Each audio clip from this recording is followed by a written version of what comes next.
Jahmiyah itu tidak berada dalam satu pondasi dalam semua permasalahan agama ini.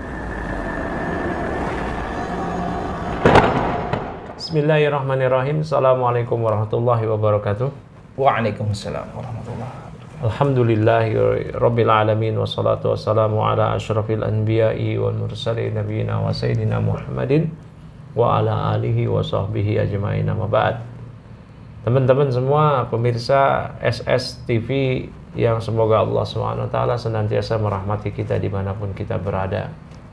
Alhamdulillah kali ini kita berjumpa lagi dalam segmen video kita kali ini. Cuma kali ini kita belum tahu ini tajuk apa yang akan kita bahas di hari ini. Masih dengan teman kita ini Bang Ainur. Nah, gimana ya kabarnya? Ya, baik Ustaz. Ya, ada syubhat apa ini yang mau kita kupas ini? Kali ini mungkin syubhatnya dari saya pribadi gitu. Oh, berarti SSTV itu sanggah syubhat, sumber syubhat. Ternyata antum sumber syubhat. Sumber syubhatnya ya. Apa ini? Ya, jadi beberapa postingan antum ya. Jadi postingan ada? Iya, di Facebook. Oh. Facebook itu kadang-kadang agak bingung gitu saya mencermatinya. Yang bahas apa ini? Ketika seseorang yang tidak mengkafirkan pelaku kesyirikan itu diberi gelar Murji'ah dan Jahmiyah gitu Ustaz. Siapa yang beri gelar? Antum lah.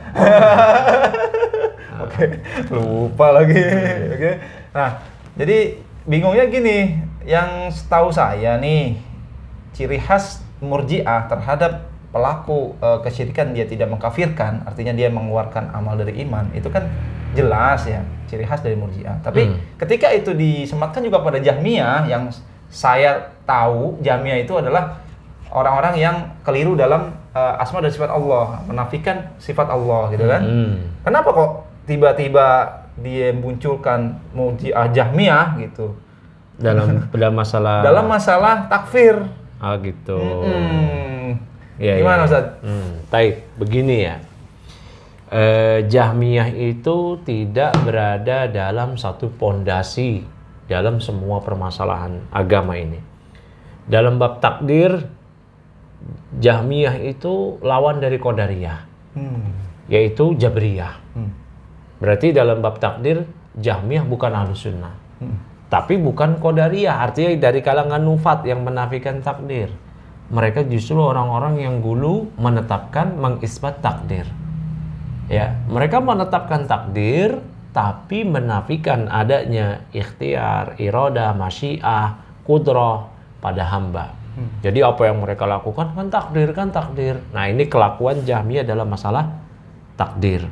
Dalam masalah asma sifat tadi sebagaimana yang antum sebutkan, mereka mentaktil, menafikan, meniadakan, mengingkari sifat-sifat Allah Subhanahu wa taala.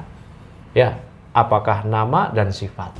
Bahkan mereka lebih ekstrim dari kalangan Mu'tazilah dalam hal ini. Kalau Mu'tazilah mereka kebanyakan menetapkan sifat, menafikan menetapkan nama, menafikan sifat. Tapi kalau Jahmiyah menafikan nama dan sifat. Ya, pakai dalil juga. Laisa kamitslihi syai', kata mereka. Tidak ada sesuatu apapun yang serupa, semisal, sama dengan Allah Subhanahu wa taala. Ya. Walam yakul lahu kufuwan ahad. Nah, dalil-dalil Jahmiyah yaitu seperti itu. Dalil-dalil yang menafikan adanya keserupaan Allah dengan makhluk. Maksudnya gimana? Kata mereka, kalau Allah punya sifat, makhluk punya sifat. Berarti konsekuensinya Allah sama dengan makhluk. Berarti Allah dinafikan dari sifat biar tidak sama dengan makhluk. Nah, ini dalam masalah sifat, mereka ketika mentaktil, menafikan, meniadakan, mengingkari sifat-sifat Allah, mereka Jahmiyah di situ. Ya, Nah, berikutnya dalam masalah iman, ya, Jahmiyah di sini seperti Murji'ah. Bahkan Murji'ah yang paling ekstrim. Jadi Murji'ah itu bertingkat-tingkat. Enggak satu klub Murji'ah begitu. Ada Murji'ah yang dia seperti kalangan Karomiyah, ada Murji'ah Asy'ariyah, ada Murji'ahnya dari kalangan Murji'atul Fuqaha, kalangan Ahnaf, mazhab Hanafi. Ini yang paling mending, ya. Dan ada Murji'ah yang paling ngeri dulu, yaitu Murji'ahnya kalangan Jahmiyah. Nah, ini dalam masalah iman ya, disebutkan di sini. Maka Murji'ah dalam bab iman ala aqwal. Ada berapa pendapat? Yang pertama Al-Jahmiyah. Arrafu al-iman bi annahu al-ma'rifah. Jadi orang-orang Jahmiyah ini mendefinisikan iman itu cukup ma'rifah aja. Fahakamu ala kulli man arafa Allah bil iman wa illam yantiq lisanuhu bit tauhid, ya, dan seterusnya lah ya. Mereka menghukumi bagi siapa saja yang telah mengenal Allah, mereka hukumi itu beriman walaupun lisannya tidak mengucapkan kalimat tauhid, ya, atau qalbunya tidak membenarkan, au ya'mal, ya, ataupun qalbunya tidak beramal, ya, dan seterusnya. Mereka menghukumi yang penting kenal Allah. Begitu. Nah, nanti juga ada Karomiyah, juga ada Asy'ariyah. Asy'ariyah pun terbagi-bagi lagi nanti, ya. Ada Asy'ariyah itu yang menyepakati pendapat para ulama salaf, iman itu qaulun wa amalun wa i'tiqadun. Juga ada yang selaras dengan kaum Jahmiyah. Ini disebutkan oleh Syekhul Islam Ibnu Taimiyah. Juga ada Asy'ariyah yang hanya menetapkan iman itu at-tasdiq bil qalb, membenarkan di hati. Jadi Jahmiyah itu Murji'ah itu beragam. Nah, orang-orang yang sering saya sebut Jahmiyah itu sudah kebangetan. Begitu. Saya sering ambil sampel contoh Ade Armando. Iya. Begini The ya. Rising Star. Kalau ada ensiklopedia kekufuran dari A sampai Z, itu mungkin ada di orang tersebut. Top score lah ya. Ya, ucapannya, amalannya, keyakinannya, keraguannya, semuanya ada. Mau dia mulai dari juhud, menentang syariat, mengatakan sholat nggak wajib, menghina Nabi, mengecam malaikat, yang melaknat wanita yang enggan diajak berhubungan suaminya, kan di alam hadis dilaknat oleh malaikat, dia dikecam, mengecam malaikat, mengolok-ngolok Allah, apakah Allah orang Arab? Udah ngeri lah. Nah, ini artinya kalaupun ada sosok-sosok Murji'ah zaman dulu kita hadirkan sekarang, itu akan mengkafirkan orang kayak tadi. Tuh, iya. Contoh, Murji'ah zaman dulu yang dari kalangan Asy'ariyah. Ini yang mereka ini bermadzhab Asy'arinya itu dalam bab iman bukan bermadzhab seperti Jahmiyah yang tadi saya sebut. Tapi bermadzhab seperti madzhabnya Syehristani yang mengatakan iman itu cukup at-tasdiq bil qalb, membenarkan di kolbu. Namun prakteknya, kenyataannya, realitanya, mereka mengkafirkan orang-orang yang terjatuh ke dalam pembatal keislaman. Murji'ah ini nih.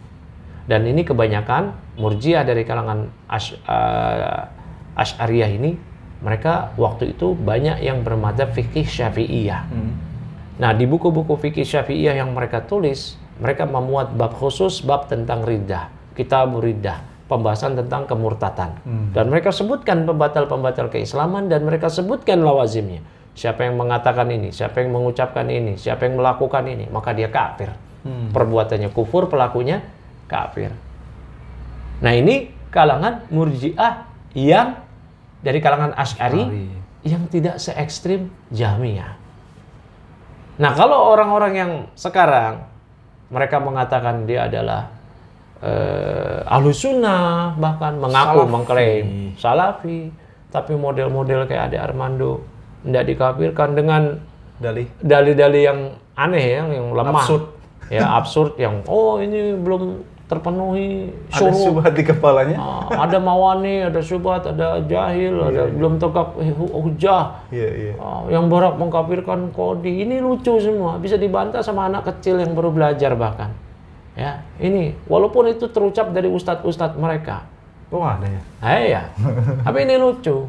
Ya, lucu, ini semua bisa dibantah insyaallah. Dan para ulama sudah membabat habis perkataan-perkataan seperti ini.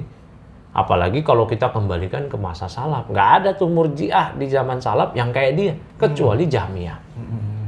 Kecuali Jahmiyah. Nah, itulah sebabnya kenapa disebut jadi ya. Nah, Murji'ah dari kalangan Murji'atul Fuqaha, itu mereka mengatakan iman itu adalah qaulun wa i'tiqadun. Berarti yang kurang apa? Amal. Amal ya. Amal nggak ada berarti. Nah, Murji'ah dari kalangan Ahnaf, mazhab Hanafi, mereka mengatakan iman itu keyakinan dan ucapan. amal mereka tidak masukkan ke dalam lingkup iman. Namun ternyata realitanya mereka di buku-buku fikih mereka mazhab Hanafi juga menyebutkan pasal tentang riddah.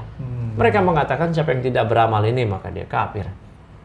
Atau siapa yang beramal ini maka dia berdosa besar. Artinya ada konsekuensi dengan keimanan. Ya. Karena iman itu bertambah dengan ketaatan berkurang dengan kemaksiatan. Siapa yang melakukan ini dia dosa, dia bayar kafarat. Siapa yang melakukan ini mencuri, potong tangan, ada konsekuensinya. Siapa yang ini, bahkan siapa yang melakukan pembatal keislaman ini, maka dia kufur, keluar dari Islam, dihukum mati, ditegakkan had dan seterusnya. Ya. Jadi Murji'ah yang saya sering sebut saudara seada agama Ade Armando, karena kan dia nggak ngapirin Ade Armando. Iya. Berarti Ade Armando akhuhum fiddin. Beriman. Ya kan, akhuhum fiddin. Ya. Iya, masih tetap beriman. Abu Janda saudara mereka seagama. Nah, itu ngeri itu. Iya. Bahkan di antara orang-orang seperti itu ada yang mengatakan saya hanya meyakini Nasrani itu kafir mutlak. Tapi saya tidak berani mentakyin person-personnya. Itu ngeri lagi itu. Oh iya, saya berdiskusi langsung di dunia maya nyata sama mereka seperti itu. Ini lain jamiah itu ya. Nah ini ngeri ini, ya. Dan mengenai hal ini ya, Syekh Saleh As-Suhaimi, salah seorang ulama besar kita yang ada di Madinah dan saat ini menjabat sebagai Mufti Madinah, ditunjuk oleh Mufti Saudi, Syekh Abdul Aziz Al-Syekh. Syekh Suhaimi itu pernah ditanya tentang orang yang tidak mengkafirkan pencela Allah, pencela Rasul, pencela Islam. Apakah orang yang tidak mengkafirkan pencela Allah ini boleh kita juluki dia, boleh kita vonis dia, boleh kita sebut dia sebagai murji, sebagai seorang dari kalangan murjiah? Kata Syekh Saleh As-Suhaimi, la takfi kalimatul murji. Nggak cukup kalimat murji disematkan pada dia. Bahkan dia kafir. Ya, dia kafir. Karena ijma ulama, orang yang mencela Allah, mencela Rasul, mencela Islam, dia kafir. Nah, dia menyalahi ijma ulama. Dia bilang nggak kafir, belum tegak hujah, belum ada mawani, belum terpenuhi surut. Oh, ini ada syubhat di kepalanya. Ya semua orang kafir ada syubhat di kepalanya. Abu Jahal ada syubhat di kepalanya. Abu Lahab ada syubhat di kepalanya. Mana abuduhum illa liyuqarribuna ilallahi zulfa. Itu lihat syubhat di kepala orang-orang musyrikin Quraisy. Ya, kami tidak menyembah mereka melainkan agar mereka ini wali-wali yang diibadahi, mendekatkan kami kepada Allah sedekat-dekatnya. Haula'i syufa'una indallah, kata mereka. Ini kuburan orang soleh yang kami berikan ibadah ini akan menjadi juru syafaat kami kelak di sisi Allah. Itu kan syubhat. Ya, nah jadi masalah Jahmiyah itu adalah menurut saya sebenarnya sudah hal yang lumrah disematkan kepada mereka. Jadi nggak ada syubhat di situ. Justru syubhat yang ada pada diri mereka. Begitu. Nah, Ustaz. Ya, udah jelas ya. Sebenarnya saya mau bicara panjang lebar mengenai, tapi nantilah insya Allah kita lanjutkan. Oke, Ustaz. Terima kasih. Oh iya, baik. Assalamualaikum warahmatullahi wabarakatuh. Waalaikumsalam warahmatullahi wabarakatuh.